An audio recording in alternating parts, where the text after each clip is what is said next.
Good morning, everybody. Welcome to another edition of E.W. Jackson for America. And glad to be with you again today.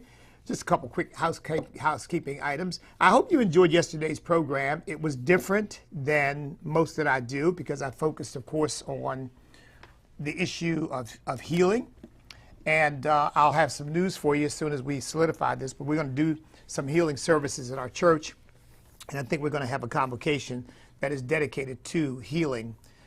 God is in the healing business, and I am absolutely persuaded of it. I've been the beneficiary of his healing power in my life. My son has, my church members have. You all know my close relationship with Andrew Womack Ministries. His ministry has just experienced tremendous healings. People raised from the dead. I believe it. Yes, absolutely, I believe it. I believe God, there's nothing too hard for him. So I won't get off into that again. I'll spend the whole program talking about it because it's very much in the forefront of my heart and mind right now.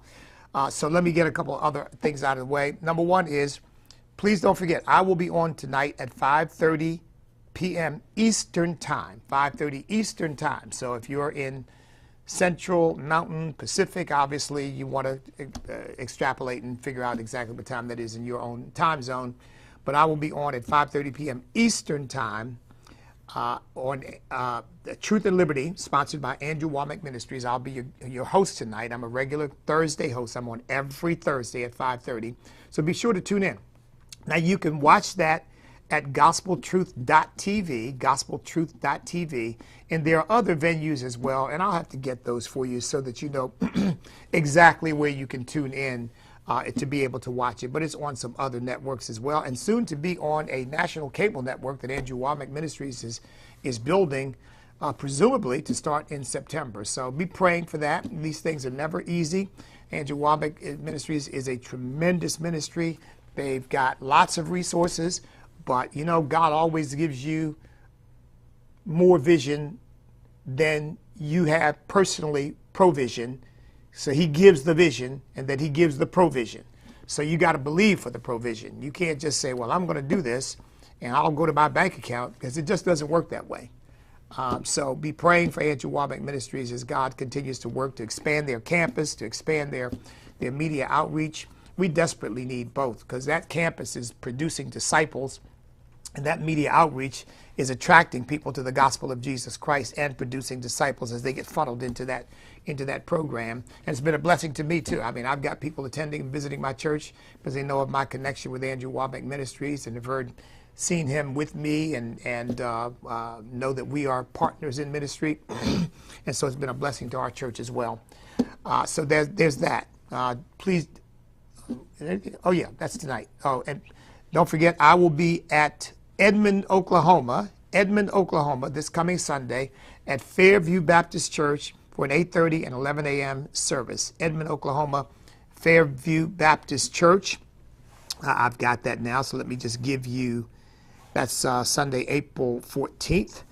Let me just give you the address. I know I've got it here this time. Oh yeah, here we go. That is going to be 1230 North Sooner Road in Edmond, Oklahoma. 1230 North Sooner Road in Edmond, Oklahoma. 8:30 and 8:30 and 11 a.m. services. So be sure to come on out. I'll be there, obviously. I'll have books and materials and things about my ministry that I'm doing. So I'll be there this coming Sunday at 8:30 a.m. and 11 a.m. Pastored by great man of God and great friend of mine, Senior Pastor Paul Blair. And by the way, it's also called Liberty Church now. Liberty Church. So, okay, so there's two things. Oh, and then the third thing. I'm doing pretty well here. The Stand Awards dinner, June the 11th. That's going to be at Cornerstone Chapel, 650 Battlefield Parkway Southeast in Leesburg, Virginia. That's just north of Washington, D.C. That's June the 11th. That's a Tuesday. The dinner's going to be at 7. There's going to be a sponsors reception at 6. Come on out. Now, we've been getting inquiries about this. Oh, yeah, I've got one more thing I do want to say. We've been getting inquiries about this, about the tickets. The tickets are $125, and believe me, folks, the church has been a blessing to us. but still, catering that size crowd is very costly. We will make nothing on the dinners. $125, we will make nothing on the dinners. Nothing. I'm telling you. Zero. When it all comes down, zero.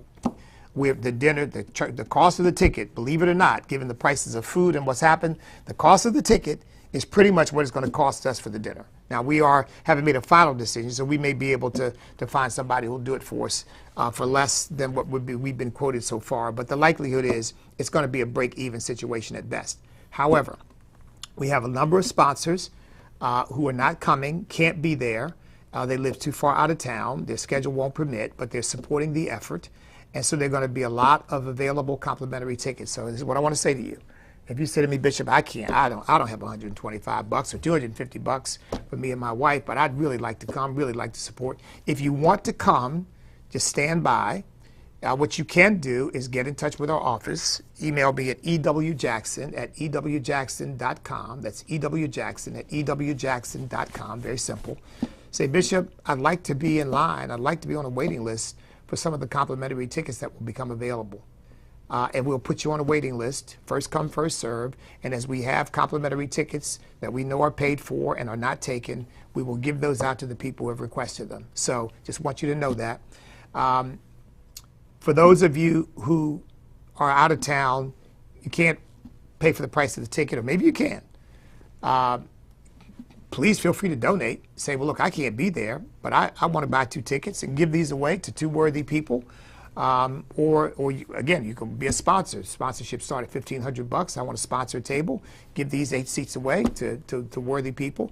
We're giving the seats to veterans, young people, and anybody who wants to come but really can't afford to do it. Their budget just won't allow it. And folks, I tell you something. I don't see that as an act of charity. I see that as an act of gratitude for all the people who support, because there are a lot of people supporting me and supporting our ministry, supporting Stan, supporting the church. They're not wealthy people. I mean, I told you about my Joanne Spires, $5 a month, but she's been giving that $5 a month probably, I don't know, but years. And she probably can't pay for a $125 ticket, but I tell you what, I'd be glad to have her come. I know, I think she's elderly and probably can't do that kind of traveling right now, but you get my point. So we want to be a blessing to the people who have tried to be a blessing to us as well. So I hope you will view it that way as well. And of course, people who sponsor can also give the tickets away themselves. They can say, hey, look, I got a table of 8, or some sponsors will have multiple tables. Here's 7 people, or here's 5 people, or here's 20 people, or whatever it is that I'm sending to the dinner. I will not be able to be there, but here's the people I want to come. When the late Foster Freeze was our first George Washington sponsor for $25,000, and he and his wife Lynn didn't make it, but they filled up. I think they came close to filling up their tables. They got people from the area and people from outside the area to come to the dinner. So sponsors can do that as well. So, and feel free to do that. So that's June the 11th, 6 p.m. for the reception. The reception is only for sponsors and their guests. 6 p.m. for the reception, 7 p.m. for the dinner itself. It's going to be at the Cornerstone Chapel. We're going to have a great time in the Lord. Honorees, Brigitte Gabrielle, Johnny Hunter, Sandy Rios, Gary Hambrick, and the late Bishop Dean Nelson. Okay, I said there was one other thing I wanted to mention to you. I've been getting calls. That's why I did the program yesterday, from people around the country who heard my testimony when I preached at Cornerstone Chapel, who are asking me to pray for them, because, as I said yesterday, there is an anointing for healing on my ministry. I don't go around touting that, and I'm a healing I don't, I just, I told you, man, when that stuff gets to me to be exploitive and trying to manipulate people and use people, and I can't stand that. I have no tolerance for that at all. But I'm happy to pray for people, and I've seen some miraculous results in my ministry. So if that's an interest of yours, if that's something you want, something you need, stand by for that, because we are going to be doing that. So feel free, by the way, to write me, email me, and tell us your prayer requests, and we would be happy to put those forward. The day is not the day to ask for it, but I'm every Friday I kind of focus on, giving to the ministry. I mean, one of the things I want to do is really to hire a prayer coordinator. somebody who is responsible for responding to all the requests that I get, because I really get more requests than I'm able to handle and that my staff can handle. So I want to hire somebody who goes through all the letters in detail, prays for the people who need to be prayed for, and responds to those people, so that those people know that we're not playing games here. We're really praying for you. We're doing more for people than we're able to get back and communicate with them sometimes that we're doing. I mean that. We're responding to things, talking about things, but sometimes with all the stuff that we've got going on, you go to our website, standamerica.us, and look under projects, I think it's projects, and you'll see a long list of things that we are involved in. And always, by the way, expanding and looking to do more as we seek to save America. And I'm talking about saving America from God's perspective, not save America from some secular nonsense notion. All right, with all that out of the way then, let's get to today's topics and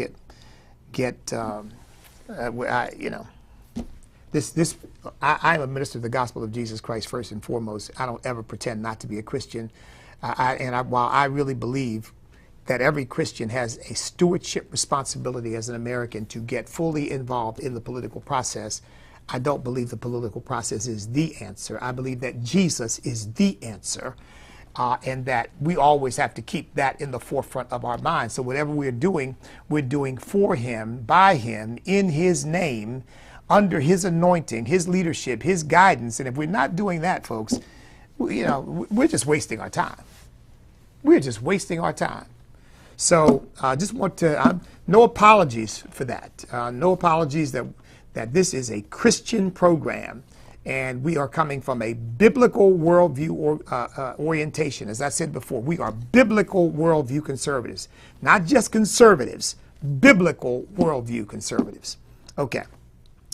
Today on my program this evening on Truth and Liberty, I'm going to talk about an issue I'm going to introduce now, and then I have a guest on, Dr. Melvin Johnson, who's going to be with me to further expound on this, because he's written books about this, and he is a very wise and learned man on the topic, and I wanted to have him on to talk about this.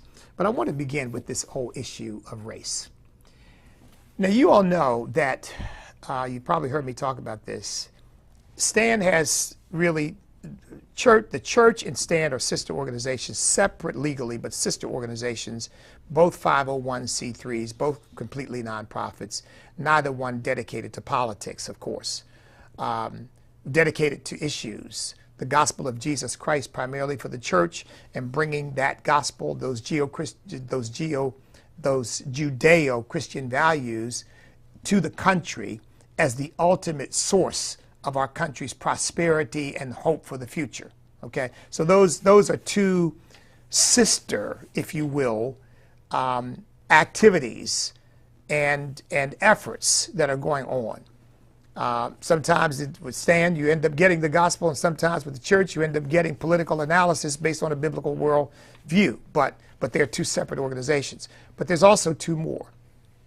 There is STAND America. There's STAND Act, STAND, Staying True to America's National Destiny, Action, I should say, which is a 501c4. Now, you don't hear much about that because it's really not that active, because we've got so much else going on. We want to activate it at some point. It is a legal entity. It does exist, and that's the thing that we'll drop our lobbying and legislative and other activities into. And then, so we've got that. Then we've got two PACs. We've got Stand Virginia PAC, which is focused on Virginia because that's where I am locally. So all you Virginians out there, you want to support me and specifically focus on Virginia, go to Stand Virginia PAC. I think it's standvirginiapac.com. I think it's standvirginiapac.com. In fact, you know what? Let me double check that. I use US so much that, yeah, here we go. It is standvirginiapac.com. Go to standvirginiapac.com. You'll see stuff that we're doing there that's specifically focused on Virginia. And then there is Stand America PAC. Stand America PAC. Now that's our national independent super PAC. And that's the one that is just launched, the Exodus Now, the sequel video. That's the one that's focused on a project called Save America, Elect Donald Trump. Save America, Elect Donald Trump. And that project is ongoing, and we're raising money for it right now. You can go check that out. So I said all that simply to say this. In the Exodus Now sequel, of course, I'm talking primarily to black voters. And I'm telling them that the Democrat Party is really the modern slave party. Okay? It's really the modern slave party. And what I tell them is, I don't talk about Donald Trump in that video, by the way, because I figure that we haven't gotten there yet. I want to lay the groundwork for people to understand. It's not about Donald Trump versus Joe Biden, ultimately. It's about good versus evil. It's about right versus wrong. It's about, again, a godly and biblical vision for the country versus a secularist, wicked, twisted, sexually perverse, economically tyrannical, politically corrupt vision for the country. And that's what Biden represents. Okay? Because today and this evening on Truth and Liberty, I want to talk about this issue of race and how it's being used and exploited in our country. Okay, you can go to StandAmericaPAC.us if you want to give to that particular effort, to give to the Save America, Elect Donald Trump effort. It's an independent PAC. We don't work with the Donald Trump campaign. We are legally bound not to do so. We have to act independently, but we're focused on reaching Christians and black voters. Christians because they're his base, black voters because they're moving in his direction, but they're going to be told, don't vote for him, he's a racist. Okay? And it's already happening. I predicted it was going to happen. It's already happening. I don't know whether you heard this, but this woman from ABC, I don't watch this program because the moment you tell me the name of the program is Blackish, I'm done. I mean, why do we have a program called Whitish? Or a program called Yellowish or Asianish or a program called Brownish or Hispanicish? I mean, that stuff is just, to me, racist to the core. I don't have any time for that nonsense. I really don't. I don't want to be bothered with it. I really don't. It's all about the superficial. It's all about the skin color. It's all, not about the heart, not about what makes us all tick as human beings. And after all, this is our commonality. We are all made in the image and likeness of Almighty God. We are all his creation. We are all human beings. We all bleed the same red blood. Okay? We all are bound by the same sick, sad, sinful world. We're all caught in it. We're all born in sin and shaped in iniquity. Now that's the human condition. And it's no different. I don't care what the color of your skin is. It's the same for everybody. And what human beings need is not a focus on race, but a focus on righteousness. What we need is not to transition our gender. We need to transition our heart from a dark heart separated from Almighty God to a heart filled with the light of Jesus Christ and reconnected to God. We need to be born again. That's what we need. Every single one of us needs it. We need an encounter with the true and the living God. Now that's the human condition. It doesn't matter what the color of your skin is. All these people making so much of skin color or just, they don't realize what they're doing is they've created an idolatrous religion of race. That's what they've done. Let me not get off any further on that one. But this woman, Jennifer Lewis, I don't really know who she is. I don't follow these people, these Hollywood people. So they start talking about these folks like, well, everybody knows who that is. I don't know who they are. I've never heard of them. But at any rate, she's apparently a star on this show.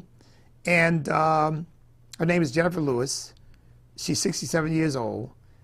She says, and of course, I'm not going to use the language she uses, but this is apparently, or she does this on Mornings with Zerlina with the Sirius XM radio. She says, this blanking, double word, so you can imagine what that is. This blanking, meaning Donald Trump, is Hitler. If Trump is elected, Trump would take a hammer and break the glass where the Constitution is. Like she knows what the Constitution says or cares about what the Constitution says. She says, He would tear up the Constitution in our faces and say, now I'm the blanking king of the world. Then she said, speaking as Trump was, he will say, you will bow down, blank, word begins with a B. He will punish everybody that didn't vote for him. And of course, the host grunted in approval. Yeah, amen. And she lit into the voters who are going to vote for Trump. Guilty. And criticize people who are indifferent to the voting process. Well, I agree with that. Because all of us need to get out there and make sure we do vote for Trump. She declaimed how much time we spend debating. I don't even know what she's getting at here, but she says,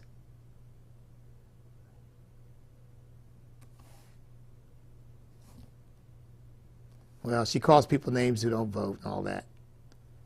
You know what? Actually, I think I recognize her face. I think she's some kind of comedian. Not very funny, but. Says he attributed Trump's popularity to white Americans' fear of minorities. She assured white people that minorities aren't coming after them, so there's no need to resort to extreme actions. I mean, to tell you the truth, folks, I would think it'd be the other way around. Given all this kind of rhetoric, that Americans of European ancestry would be saying, why am I the enemy? Why is everybody coming after me? Why are my children being denied opportunities to go to college? Why am I being told that your whiteness is a problem? Why am I being told you won't be allowed this opportunity because you are white?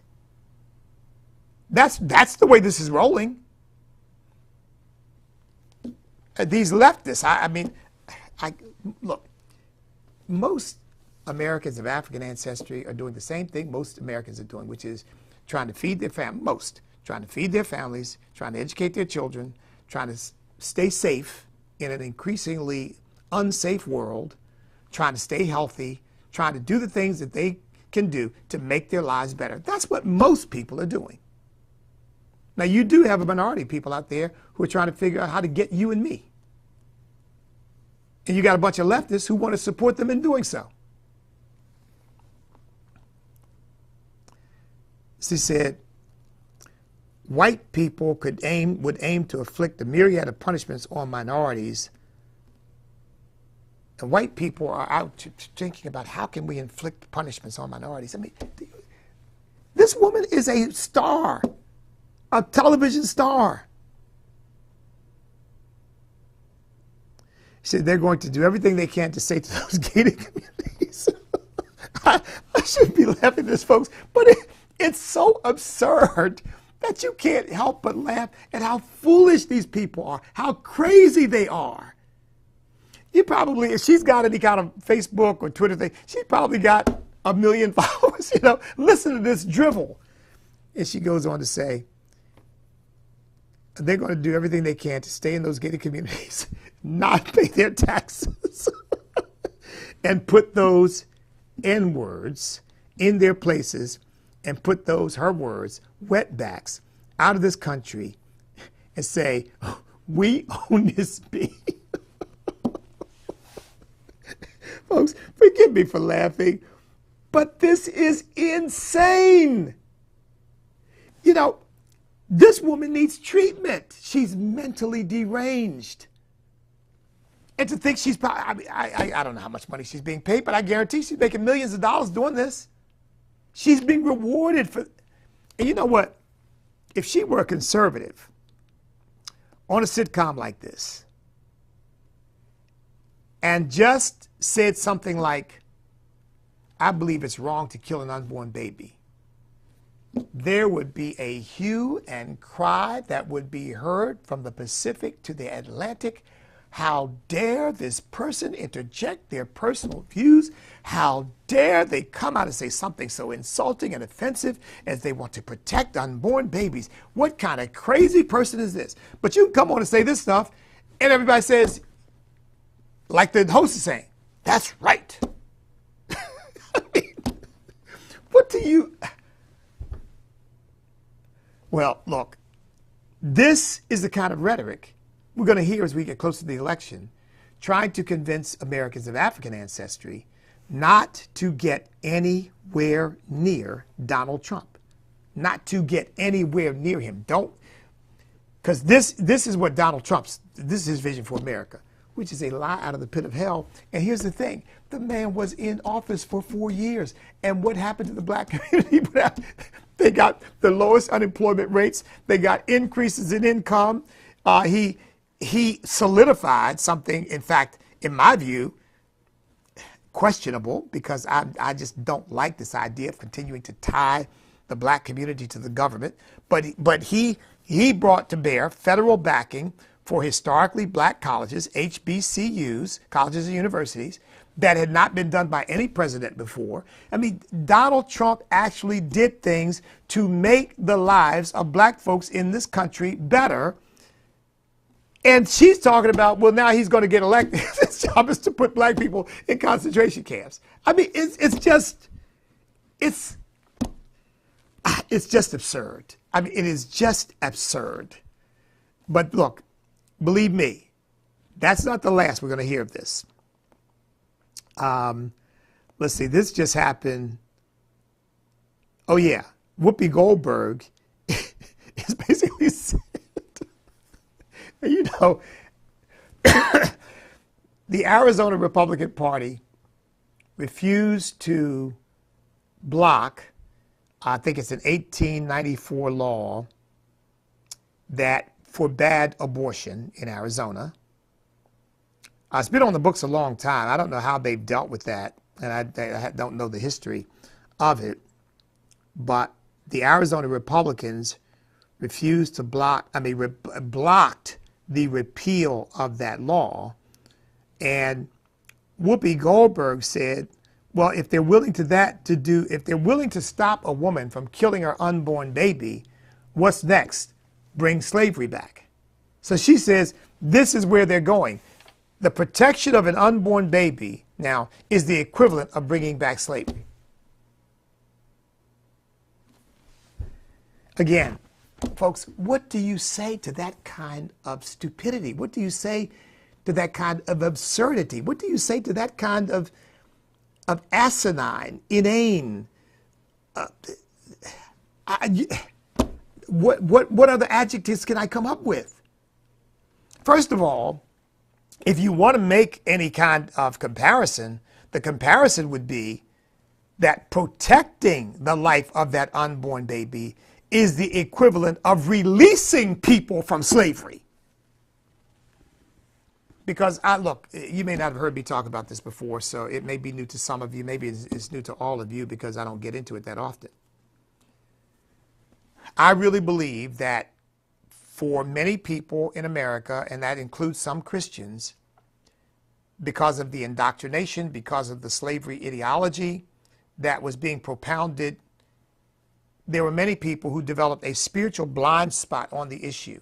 They simply, some Christians and some not, but they simply couldn't see past their own interests, past their own indoctrination, past the own cultural milieu of the times to see that slavery itself was morally reprehensible.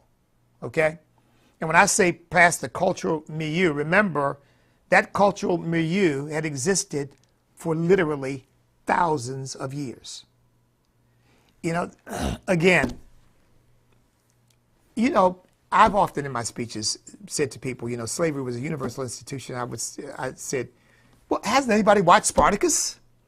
And, you know, I've said that many times. I hadn't seen Spartacus in probably, my goodness, I don't know, 20 years. And I decided a week or two ago, you know what? I'm going to watch Spartacus. Now, it's a long movie. I'm short on time. I still haven't finished watching the thing. But I started. And if you have a chance, go back and watch it. Because while it's not historically completely accurate, it does have its historicity in it.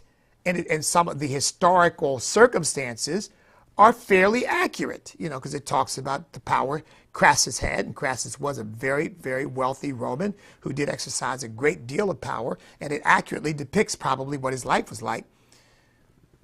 But it begins with a condemnation of the Roman Empire for the practice of slavery.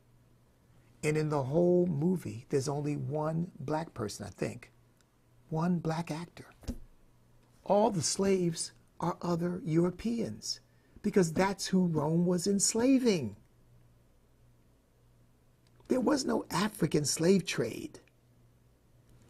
Making the point, once again, slavery is not a racial institutional issue.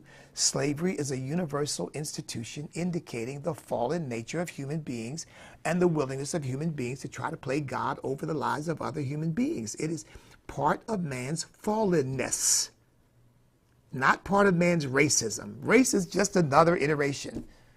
In fact, I told you this book I read, I finally got the title right. I finally got the title right. Well, I got the, it'll come to me. Robin Lane Fox wrote the book. Oh, The Classical World. That's what it is. The Classical World. And he talks about, you know, the rise of Greece and then Roman culture and gives you an overview of all the things that are going on. And here's the interesting thing in the book. He talks about the ideology that the Romans developed to psychologically, if you will, denigrate all of the people that they conquered and enslaved.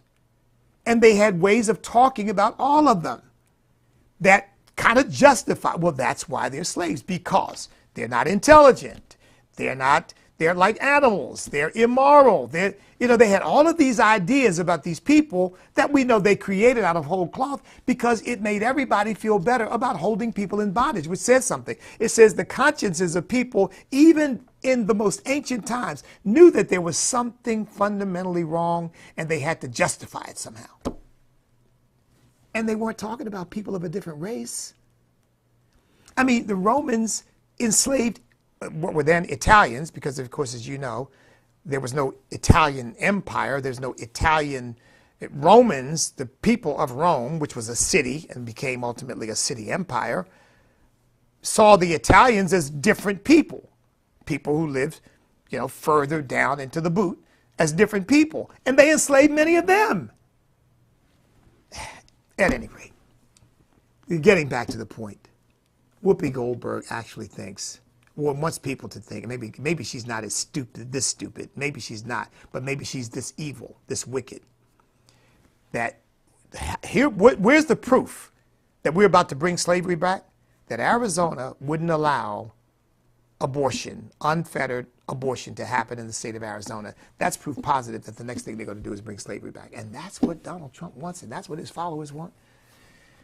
Well, here I am. I just wrote a book called, I don't have it with me, but that actually it's right there on your screen, so I don't need to hold it up, called Sweet Land of Liberty, Reflections of a Patriot Descended from Slaves, all about what the American view and perception ought to be of slavery, regardless of the color of your skin. And I happen to be a descendant of slaves, and I love my country because it's the greatest place on earth to live, and we transcended an institution that has existed throughout the world and still exists right today.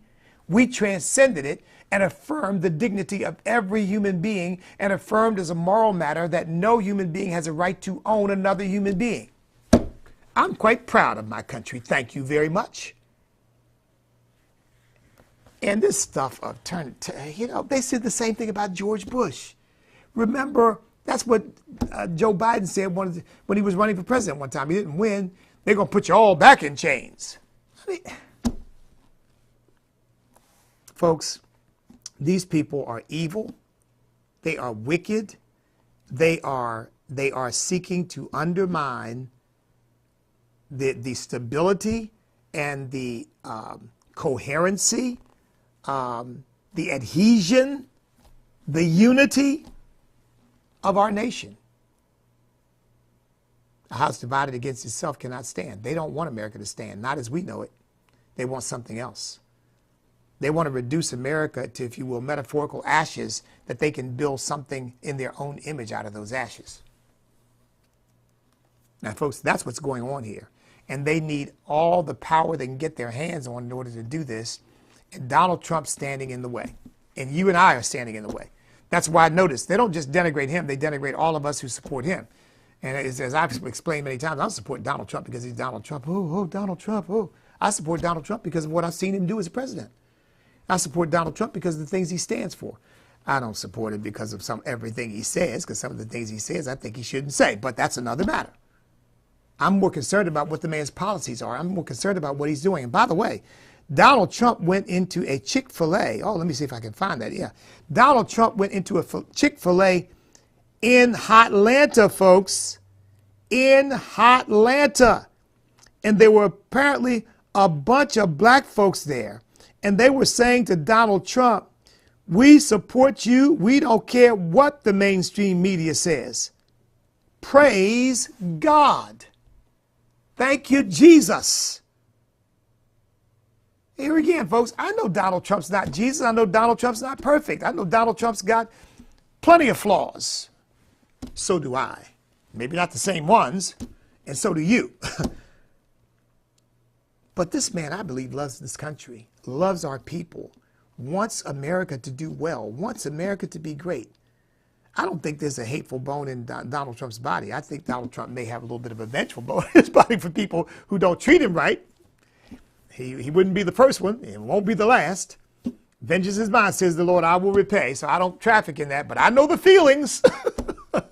I am not unfamiliar with those feelings.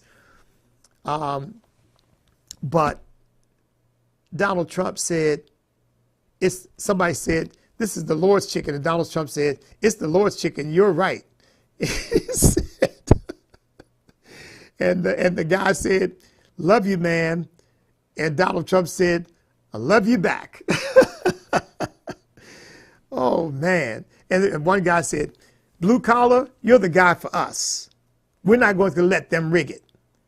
And these are black folks. So, look, go to my website, standamericapac.us, and watch, if you haven't watched it already, Exodus Now.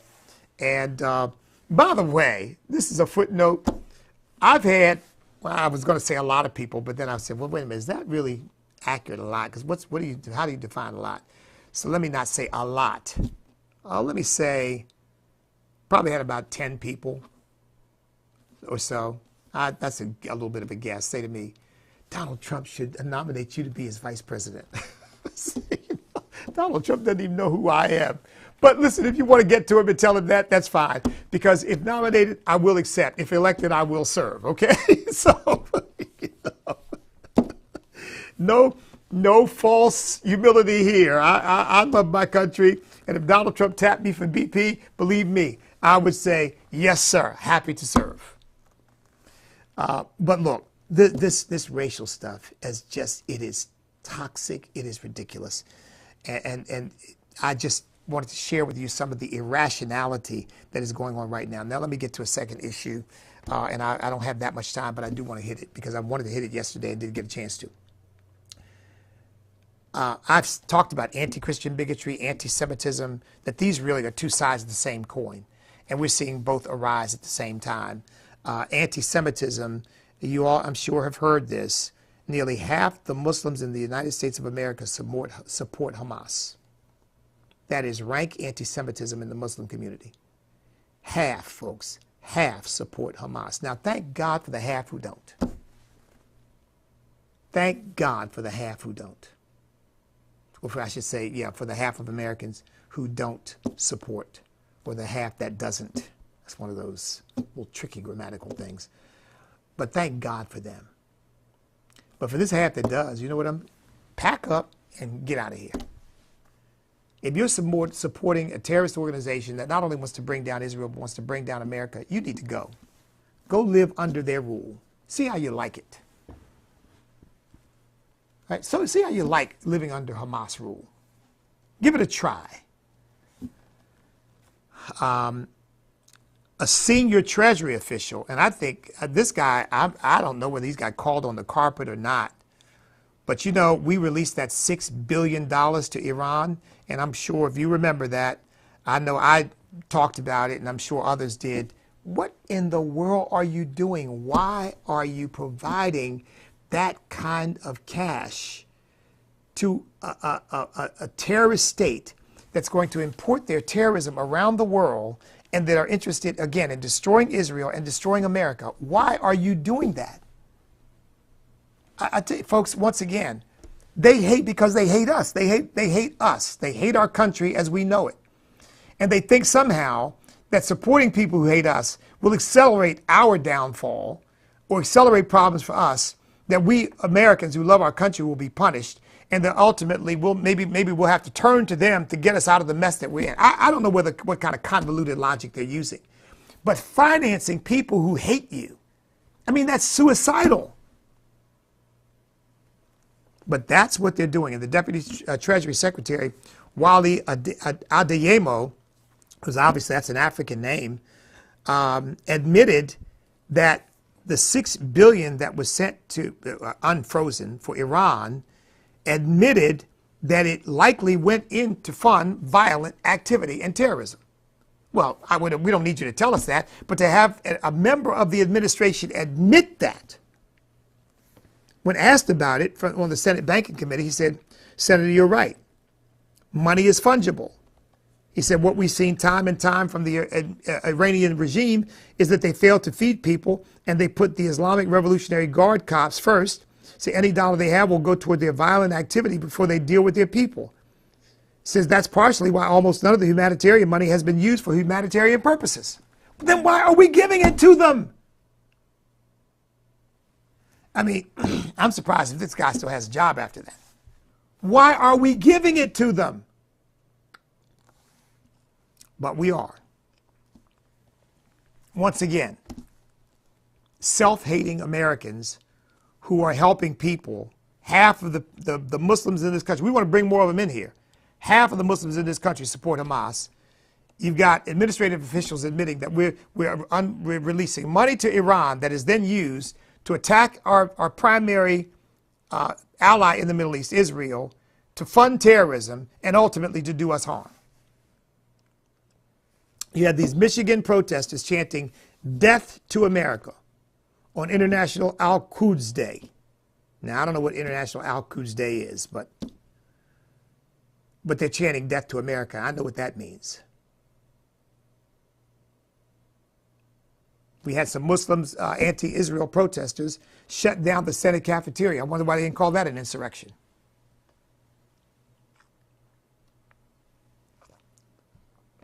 Yeah, anti-Israel protesters, they shut down the cafeteria, the Senate cafeteria. Isn't that interfering with the government activity? But you won't hear any news about, it's an insurrection, they're in the Senate office building shutting down.